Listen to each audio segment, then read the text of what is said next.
जोङो बिसोरजों दा बिसना मोनसे एसोसिएशन दङ दावगा एसोसिएशन होनो आरोखि क'क्राझार डिस्ट्रिक्टआव दङ अल वुमेन विथ डिसेबिलिटी एसोसिएशन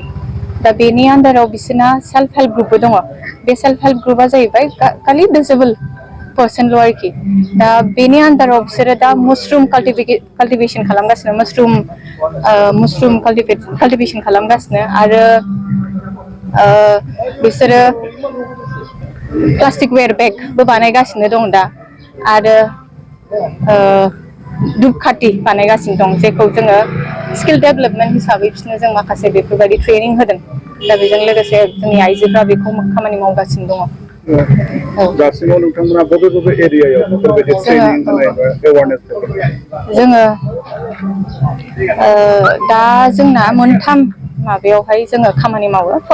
जोङो ओरैनो मोननै ब्लकआव खामानि मावदोंमोन क'क्राझार डिस्ट्रिक्टआवनो मोनसेया जाहैबाय क'क्राझार ब्लक तितागुरि ब्लक जे होनो आरो लोगोसे बेजोंहाय दतमा ब्लक ओमफ्राय दा जोङो दतमा ब्लकजों जोङो दा गोदानै मोनसे ब्लक लादों कसुगाव ब्लक बावबो मावनो थांगासिनो दं जों इन्टारभेनसन खालामगासिनो दङ बे एरियायावहाय नोंथांमोननि बे AIT-आव बेसेबांखिनि सोद्रोमाफ्रा खामानि मावगासिनो जोंनाव दा जोंनि माबायावहाय बेनिफिसियारिखौ बुङोबा ना जोंनि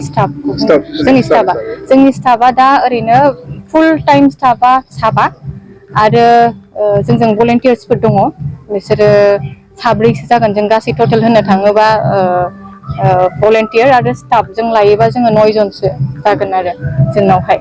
दा नोंथांनि जे 10 बोसोरसो स्ट्रागल गभर्नमेन्ट तरफनिफ्राय नोंथांमोना फाइनान्सियेल एसिस्टेन्स बा माबा मोनसे हेल्प मोनफेरबाय नामा जों बिदि एप्रोच खालामनाय जायाखै खिन्थु ससियेल वेलफेयार डिपार्टमेन्टआ जोंजों बिराद मोजाङै खामानि मावफादों जोङो बिसोरजों लोगो नांफानानै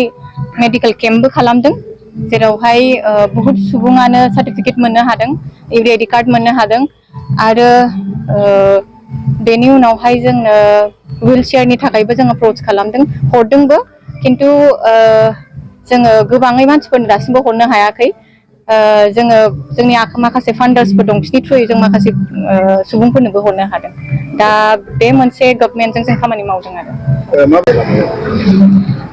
बेथ' बिराद गोलाव लामा हान्थिबाय जोङो आरो सासे आइजो जानानैबो बिराद